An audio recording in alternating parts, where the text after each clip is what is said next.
ರಾಯರ ಪಾದ ಯಾರು ಹಿಡಿತಾರೆ, ಎಂತ ದರಿದ್ರ ಇರ್ಲಿ ಅವನು ಭಾರಿ ಧನಿಕನಾಗುತ್ತಾನೆ.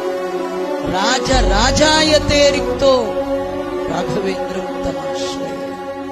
ಅವತ್ತಿಂದ ಅವರು ನಿರ್ಧಾರ ಮಾಡಿದ್ರು, ಇನ್ನು ನನ್ನ ಹೆಸರಳಿ ಯಾರಾದ್ರೂ ಆರಾಧನೆ ಮಾಡಿದ್ರೆ ಒಂದಿನಕ್ಕೆ 5 ಜನ ಕೂಡಿಸ್ಲೇಬೇಕು, 5 ಜನಕ್ಕೆ ನೀವು ಬಟ್ಟೆ ಕೊಡ್ಲೇಬೇಕು, 5 ಜನ ಕುಡಿಯೋ ಪಾತ್ರೆ ಕೊಡ್ಲೇಬೇಕು, ಒಟ್ಟು ಊಟ ಹಾಕಬೇಕು.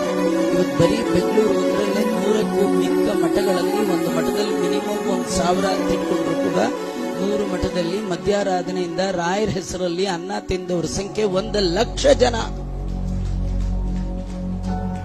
ಈ ರೀತಿ ಅನ್ನದಾನ, ಈ ರೀತಿ ವಸ್ತ್ರದಾನ, ಈ ರೀತಿ ರಜತ ಪಾತ್ರೆ, ಇದೆಲ್ಲ ಯಾಕೆ ರಾಯರಿಗೆ ಇಷ್ಟ ಯಾಕೆ ಬಂತು ಅಂದ್ರೆ, ರಾಯರಂತಾರೆ ಅವರು ಮಾಡಿದ ಪಂಚರೂಪಗಳ ಉಪಾಸನೆ. ಅವರಿಗೆ ಲಕ್ಷ್ಮೀನಾರಾಯಣನ 5 ರೂಪ, ಅನಿರುದ್ಧ